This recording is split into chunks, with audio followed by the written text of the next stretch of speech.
This is the Louis T. Network. In the lab room.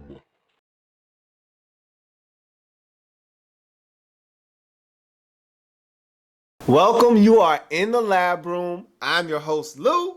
Thank you for joining me here to break down the Week 4 matchup between the Houston Texans, who are at home, versus the very dangerous, dangerous Seattle Seahawks. And they were dangerous in this football game because of one dangerous Russell Wilson. Now look, I want to start with the Houston Texans here because to me, this was more about the Texans, more indicative of who this Texans team is than it was the Seattle Seahawks getting it done. And I'll give the Seahawks their credit a little bit later on. I want to focus right now on the Houston Texans because this game, to me, epitomizes a lot of things that I've talked about in the past and that I'm probably going to end up talking about in the near future with this Houston Texans team. Let's just look at this football game, and then we'll talk about big picture for the Texans. In this game, they dominated. They should have won. They jumped out to a 20-3 lead in this football game, and this goes to what I've talked about with this team. Much like the Atlanta Falcons, to me, these two teams are one and the same. In the NFC, the Atlanta Falcons are the AFC's version of the Texans. In the AFC, the Houston Texans are the NFC's version of the Atlanta Falcons in the sense that they do not possess a killer instinct. They get you down and they're playing good football, but they do not know how to put you away. I've talked about this ad nauseum about this Houston Texans team and the lack of killer instinct, the lack of the ability to put teams away when they've got them down. They had this Seattle Seahawks team by the throat. They had them by the neck. And all they had to do was squeeze tight like a boa constrictor and not let them go. Suffocate them. They could not do it. Ben Tate fumbles the football, gives up a field goal. And this defense deserves better. This Houston Texans defense deserves better. They're playing too good a football for this team to be at 500 right now. This defense is suffocating at times. And they've played well enough to be undefeated on this season. And this offense of the Texans, and I'll get to Matt Schaub here in a second, but this offense has let this team down time and time again. And it's very disappointing because this defense is really good. I mean, Antonio Smith was excellent in this football game. J.J. Watt, excellent in this game. Whitney Merciless was running around the field. He did a good job. And I'll get to him in a second because I was a little disappointed with Whitney Merciless and his spying of Russell Wilson. But they did a good enough job to win. Jonathan Joseph, this secondary, played well enough to win. This is disappointing by the Houston Texans. But I talked about the killer instinct. They don't have it. Okay, so they're up 20-3. Ben Tate fumbles the football. They give up a field goal, and they had an opportunity to score a touchdown near the Seattle Seahawks. This defense buckled down, only surrendered a field goal. So it's 20-6. So now the Seahawks take the football, and they drive all the way down the field. 14 play, 98-yard, 7-minute and 40-second possession. It was a thing of beauty. And Russell Wilson, and I'll talk about that when I talk about the Seahawks, but Russell Wilson really orchestrated that drive. They get it in the end zone. Now it's 20-13. This game, though, should have been over. The Texans should have been able to secure this victory.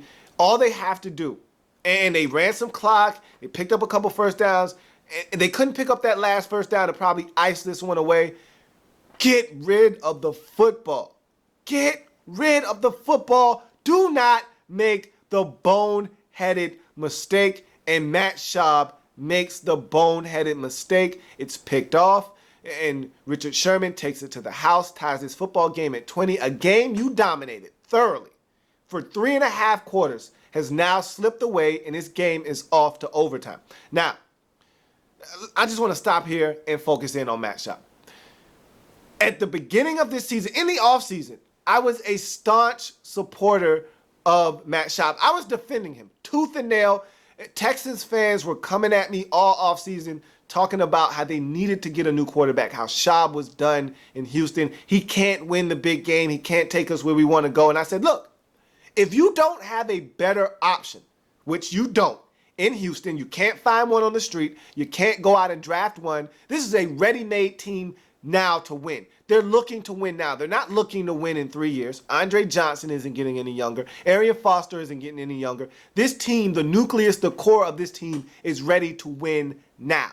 And the quarterback that gives you the best opportunity to do that is Matt Schaub. So I said, hey, get off of his back. Give the man the opportunity. That was his first playoff appearance. Remember, the first time the Texans went to the postseason, he was hurt, and T.J. Yates took you to the playoffs. So this was his first time in the playoffs. He got a taste. He could have performed better, but it didn't happen. Okay, fine. I said, give the man the opportunity to get it done. But after watching this game, and I've seen a lot, and I've watched Matt Schaub over the years, this is who he is. He is a loser. And I cannot stand by and watch this Texans team burn along with Matt Schaub. He makes too many critical mistakes. He makes too many decisions where you scratch your head and say, why did you just do that? That just cost your team. You played too well in this game for you to make a decision like that is going to impact this football game the way that he does. And I can't understand why he made that throw. And that throw is the momentous play of the game. That interception, that pick six by Richard Sherman, bootleg on 3rd and 4. You've got this Seattle Seahawks team right where you want them. Even if you don't pick up the first down here, you're nearing a 2-minute warning. The Seahawks do not have any more timeouts. Your defense has been lights out all game with the exception of one possession where the Seahawks drove 14 plays, 98 yards, scored a touchdown. They don't have 7 minutes and 40 seconds to get the ball in the end zone now. They got to score, and they got to score right now. And the way your defense was playing, it wasn't going to happen. Instead, you give away a touchdown that ties the game, sends it to overtime, where you ultimately lose this football game. And Matt Schaub is not a winner. He's not a winner. It's not in his DNA. And I don't think he's going to be able to take this Texans team where they want to go. I got to admit it. I think these fans were right in Houston. He's not the guy for the job in Houston. And it's frustrating because you're not going to be able to find anyone on the street to come in and quarterback this team the way it needs to be. A rookie isn't going to be able to come in and take you to the next level. It's going to have to be a veteran. And it's a shame that Matt Schaub isn't good enough in the clutch to get this team where they want to go. But that's enough on the Houston Texans front. Let's give this Seattle Seahawks team some credit. They forced the issue. They hung in this ball game. Look, I talked about this team needing to prove it to me on the road. I'm still not impressed. You got it done. And look, find a way to win. That's what the name of the game is, finding a way to win. And the Seattle Seahawks did that in this football game. They found a way to win. It wasn't pretty. It wasn't the most aesthetically pleasing, but it was a gritty performance. They hung in. They did enough to win. I give them credit where credit is due, but I am not impressed with the Seattle Seahawks team on the road. This is a different bunch on the road. And I'm not asking for them to be as dominant as they are at home. I'm asking them to be better than they are right now on the road. They easily could have and maybe even should have lost to Carolina on the road. They definitely should have lost this football game. They were being dominated thoroughly. They turned the football over. They fumbled 3 times. They're lucky they only lost 1. But they fumbled 3 times in this game. They lost 1. Russell Wilson threw another interception. They had penalties in this game. This was a sloppy performance by the Seattle Seahawks. But give them credit. You're not going to play your best all the time. And this is a really good Houston Texans defense. Russell Wilson looked sloppy out there. He was erratic. He wasn't himself throwing the football. But his legs were electric in this game, and he made some plays in this football game that were game-saving, game-changing plays. That 4th and 3 scramble that he had, amazing. No way he should have been able to pick that up, but he did. That 14-play, 98-yard, 7-minute, 40-second drive was a masterpiece. And that's the second time the Seahawks have put together one of those types of drives on the road when they had to have it in this season. And those type of drives win you ball games. I'm looking for that Seattle Seahawks team to show up on the road more than the team that I'm seeing on the road right now.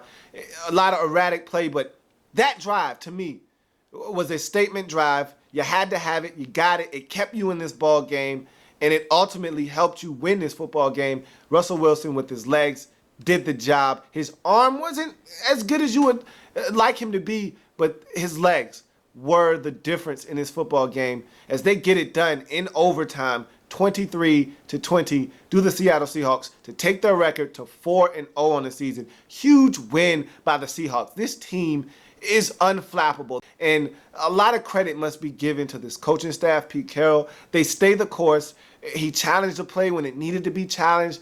They're pushing all the right buttons right now, and this Seattle Seahawks team got it done on the road. Again, I'm not impressed with what I saw on the road from this team. They have to be better on the road. They have to be more consistent on the road.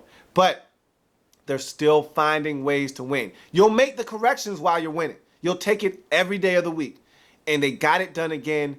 If you're Houston, this is disappointing. Whitley Merciless was spying on this day. He did a pretty good job, I thought, but he lost contain on that 4th and 3. There's no way that Russell Wilson is supposed to get outside of you on that play. He took a bad angle, allowed him, and I thought that was one of the changing plays of the game right there. If they stopped him on that 4th and 3, this game is essentially over. That 14-play, 98-yard drive is for naught. That's a 12-play, 90-yard drive that fizzles out at the 8-yard line, and you get possession of the football, eat up some more clock, and even if you don't do anything and you punt the ball, they got to do it all over again. And this game is over.